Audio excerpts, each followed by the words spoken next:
Hi everybody, Homegrown in the Cape here. First thing I want to do is apologize. I posted a few videos titled At Home in the Cape. I guess that's because I just feel kind of at home in the Cape. So anyway, it's most of mine are at Homegrown in the Cape. Anyway, I just wanted to start off with this little bit on the tree farm I have here. I got a mango and star fruit, and behind that I got a little lemon tree and a Persian lime there, just this side of the papaya, and a few papayas over there. But I wanted to start out on this side because I have a little water system over there, not too terribly important, but just how it ties into my house. I got the irrigation system and the house water, and I got a few valves over there, basically the lawn irrigation, a filter, a pressure regulator, and a shutoff to come back here with my irrigation water, so I can run this system that I put in from my garden and all my growing experiments. Start off with the 3-inch PVC pipe that I used for my gutter for water harvesting all the way around the house. I got 2 outlets back here that kind of feed this system. This one here got a big ball valve on it. Basically what it does is when you throw the lever as it looks now, it backs up the water up into the gutter, doesn't allow it to come down, and forces it to come down that one. And then you can see there it tees off into a 2-inch section here, right here, and then I can put it into any one of the barrels by use of those 2-inch shutoffs that I want.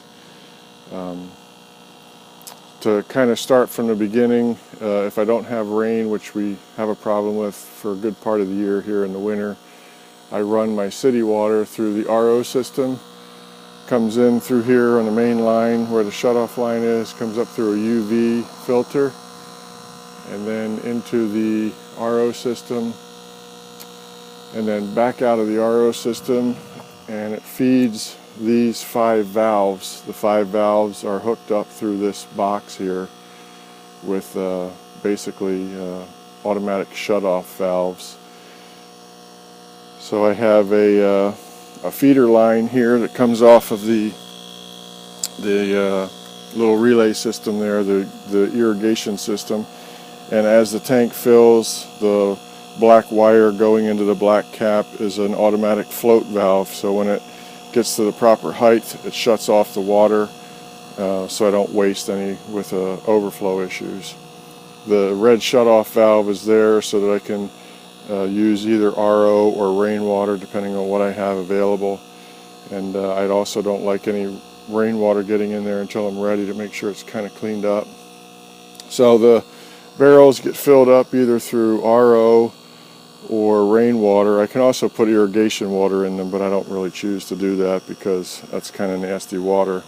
But I put those big 4-inch male couplings in there so I can get my my bubblers in there and kind of do any work in there if I need to. And then, as I said, they all go into they all work off the system. Well, then those 4 go into that series of valves, and they run over to the top there, or under the box there. I got a check valve so I don't lose pressure, and they go into the pump. And when the pump kicks on, which is kind of synced with my irrigation, it pumps the water out of each individual tank as needed, and I can put it really anywhere in the yard that I want, or wherever that irrigation system is kind of plugged into. The tank here that's kind of separate from the rest is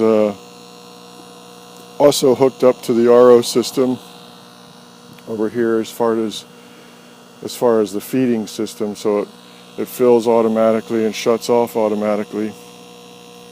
But that one is nothing more than a holding tank for my tank back there, which feeds my stackers and my fish tanks if need be, as well as the stackers here along the fence. So it's basically you know, it's all hands-free. It's got a timer system up there that I put together. and I also have the 2 irrigation timers here on the wall. The left one, the gray one, is for the pump, and the white Rainbird is for my yard irrigation. So I sync those two, obviously, with the same time on them. Kicks the pump on, pulls the water out of the barrels, and then I can put it into any area of the yard with the use of the Rainbird that I choose. Whether it be, again, my ground garden, or I can fill any of my tanks out in the yard, the hydroponic tank, my fish tanks, my feed tank there, back there in the corner. So it's a pretty cool system. Took me a little while to kind of get it all sorted out. I tried a few smaller tanks at one point for a while, only to find out that when the rainy season comes, they were too small. They were filling up in about, I don't know, under 10 minutes for sure. But these take about 20 minutes to 30 minutes to fill up on a heavy downpour, 250 gallons, so it's not too bad.